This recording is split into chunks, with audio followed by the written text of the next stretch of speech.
let's formally bring in our first guest, Dave Ankers. Dave is the director of content for the legendary WWOZ in New Orleans, all of our favorite radio station. And we're so happy. I know it's a crazy time at the station with festing in place, but thank you so much for joining us for a few minutes at the top of the show.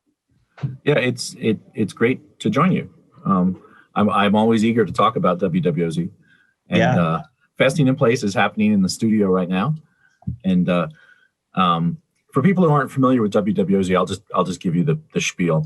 WWOZ is a community radio station in New Orleans that is 40, and it's all run by volunteers. It's not professional. It's a non-commercial station, but more importantly, we're not affiliated with a university or with something like that, or with a church or something. It is kind of grassroots feeling, and it's all volunteers. These are your next door neighbors playing records for you, is the idea. We do not sound polished at all. In fact, sometimes we sound a little bit shabby, and I'm in charge of that, so I have to own that. But that is something that is refreshing to people, because it is, in today's radio world, in today's media world, a lot of people find it really refreshing to find real human beings actually choosing music for you and having a connection to the music. And this is in a city where the cultural scene is an integral part of life. More so than almost any city in America, possibly only New York is an exception. People move to New Orleans for the culture. They move to be culturally active, to interact with things. I mean, you don't move to New Orleans to say, oh yeah, it's a comfortable house over there, and I'm going to stay home and watch NCIS and Game of Thrones every night. I mean, we all do that anyway. But the important thing is you move here because you love what is different about this place, which is that there is music everywhere, there is culture. People interact with each other in a different way from elsewhere. I mean, I could go into the differences about New Orleans, but that's not so much my point. The thing I want to talk about is how WWOZ is connected to the community, because we're made up of members from the community, and we've managed to become like a central cultural clearinghouse for anything that happens. We're sort of a communication point culturally in the community, in a very culturally active city. So we had a pandemic, and what happened is all the music in the city stopped. We stopped having live bands in our studio, which is something we would do constantly, live musicians. And then suddenly everything in the city stopped, and the restaurant stopped, and everything that people loved about New Orleans suddenly became unavailable to them. Some people bugged out for some other part of the country for some reason, whatever. But a lot of people were still here, and the city was very quiet, and it became very depressed.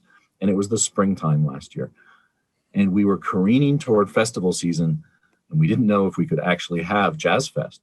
At this point, the idea that we would have Jazz Fest, 6 weeks after the lockdown began is, we think it's a stupid idea, but we had no idea what we would have 6 weeks away. When the city announced that we wouldn't have our festivals, I brought forward this idea that I'd come up with. I brought it to my boss. I said, okay, those 2 weekends in the spring are like the high holidays culturally for people. They're the equivalent of Mardi Gras. People think that this is when you get together. This is when all the culture of New Orleans manifests itself, and we hang out at the racetrack for 2 weekends, and it's this big, exciting thing. And not having it was depressing people, and it was depressing an entire city. We came up with this idea to do our regular Jazz Fest broadcast as if it were kind of not pretending it was live, but filling up the same hours, but to do it with actual archived Jazz Fest recordings, many of which we had recorded or other people had recorded. But I partner with the archive of the Jazz and Heritage Foundation all the time. They store my history as the WWOZ history. They store all the history of Jazz Fest and other cultural institutions that are under the Jazz and Heritage Foundation umbrella. And I was very familiar with their collection. I said, okay, well, let's see if we can put something together. So we partnered with them, and we put together this 8-day broadcast. And when we announced it, that yes, we would do a broadcast of Jazz Fest where people were thinking they were going to have 2 empty weekends of sadness, suddenly it was an electric effect on the city. And we realized when we went on with the broadcast, like it crashed our streaming provider. I mean, the interest from around the world was massive. It still amazes me. My jaw still drops sometimes when I see the effect that we had by just putting something simple on the air. We put 120 different musical acts on the air over an 8-day broadcast, and they were all historic Jazz Fest recordings, and it blew everybody's mind that they could feel like they were at the festival and they could feel the connection between them. Everybody was doing this communal thing, listening to the radio, sitting in your backyard.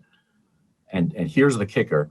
My boss, Beth Arroyo Utterback, she added this angle to it, which is part of her crazy genius, called festing in place. She created this idea that we are actually at a festival. We're just all doing it separately, and we're all connected.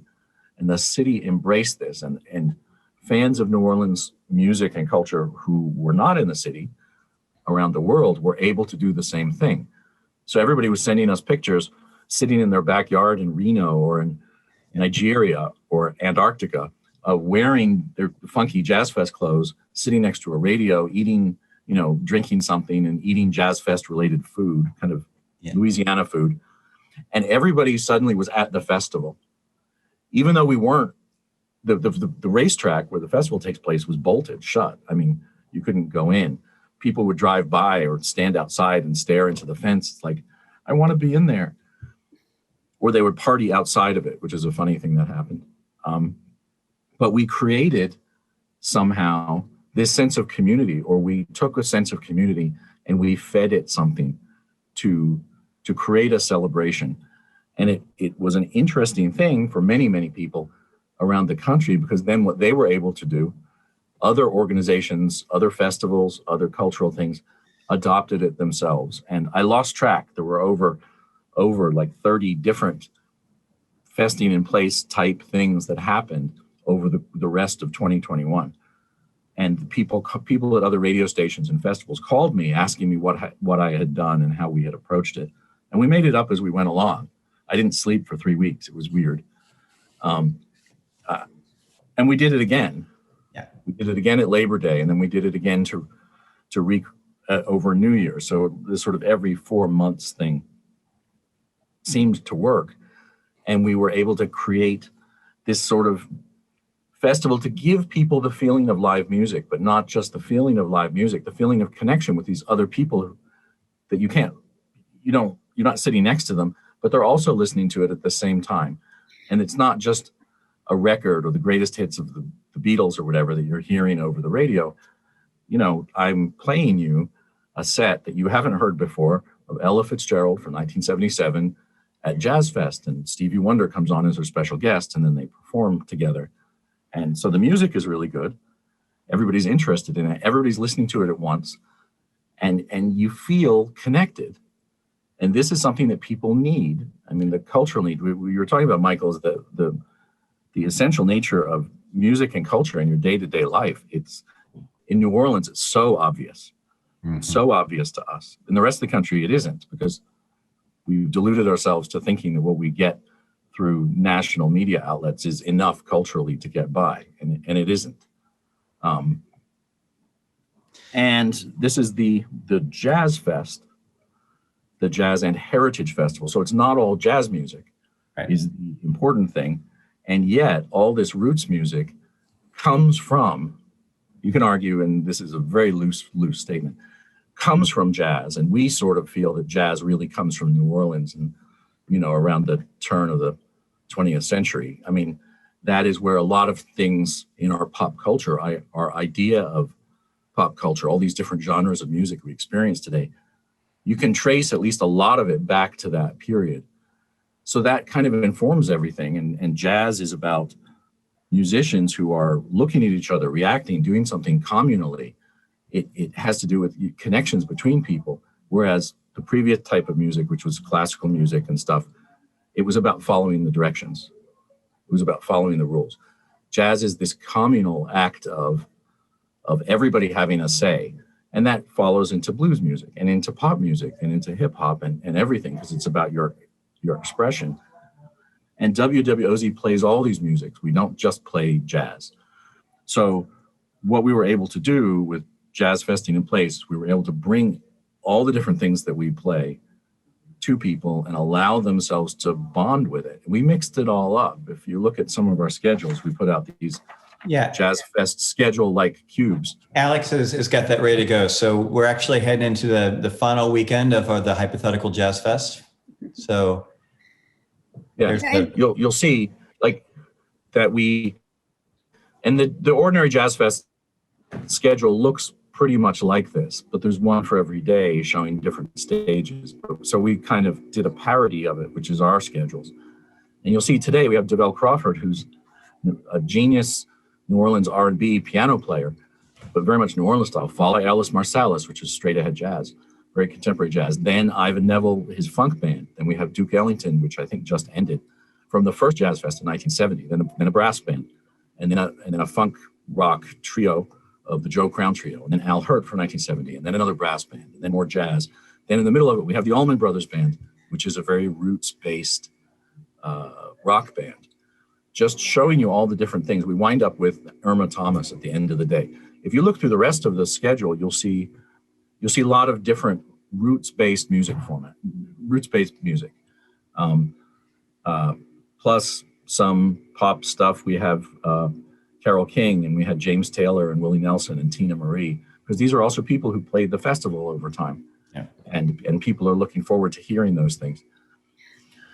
I mean, if I can just, sorry, Mike. Good, Anna. No, go ahead. I love questions. It'll help. No. So, I mean, I love this, the fact that you highlighted the, Fest in Place, because this is a power that radio has that I don't think people always remember when you compare it to, say, streaming. With streaming, you're doing it on demand, but you don't know who else is listening. But there's this idea of when you listen to radio or when you listen to this festival like this, you know that at this exact same moment, there are other people around the world listening to the exact same thing. And that creates this sort of imagined community, which is super powerful. And that's a power radio really has. Absolutely. And radio, which is something I've been in radio my entire adult life, even before I was an adult, when I was 14 years old and I had a radio show in high school at the local college. Radio is different from all other media. Radio is you're having a one-on-one conversation with an unknown number of people. Let's say it's 8,000. You're just not hearing what they're saying back to you. You're not talking through a loudspeaker at people. You're actually been invited into their space. It's an intimate thing. You're invited into somebody's mind. You turn on the radio because you don't want to be alone in the space. You want to create music, and you're allowing that person into your head to carry them around with you. It's much more intimate than television. Because you do other things. You cook dinner while you're listening to the radio.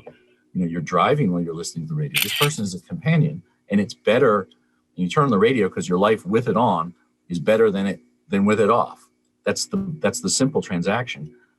But when I go on the radio, and I go on the radio to do the credits every night, I realize that I'm speaking directly, like I'm across the table, to 10,000 people. There's an intimacy and an immediacy that you cannot replace. Even though a lot of the people who are checking out Festing in Place are streaming around the world, and you're allowed to go back for up to 2 weeks on our website to re-listen to shows. So there's a lot of that happening these 2 weeks. But in reality, most people are listening live, and they know that there's 8,000 or 10,000 or 100,000 other people listening at the same time. Yeah. And it is just knowing that changes your relationship to it. No, it really does. And Alex, thanks for putting the schedule on screen, and the link to OZ is in the chat. If people want to go check out Festing in Place after the program today, after you've seen Aaron's live stream, you can hop over to OZ. And it's just, and we've talked about, the power of community radio. We talk about it, feels like every week, and we'll talk about it moving forward. And, I just know anecdotally, when OZ was able to stream for the first time, that opened up a sort of connection to New Orleans for people who love the music and love the culture and love the community that never really was accessible before. And just, again, anecdotally, the way for people to feel that connection and feel like they can come back into the rhythms of the city. And if it's not Jazz Fest, coming for other festivals or other parts of the season, it's just been, OZ is such a critical part of that. So Dave, I know you've got to get back to Jazz Festing, and we've got to move on to Sarah. But thank you so much for joining us today and for sharing Festing in Place and just a little bit of taste of what OZ's been up to. Thank you so much. Thank you. Yes. Take care. You and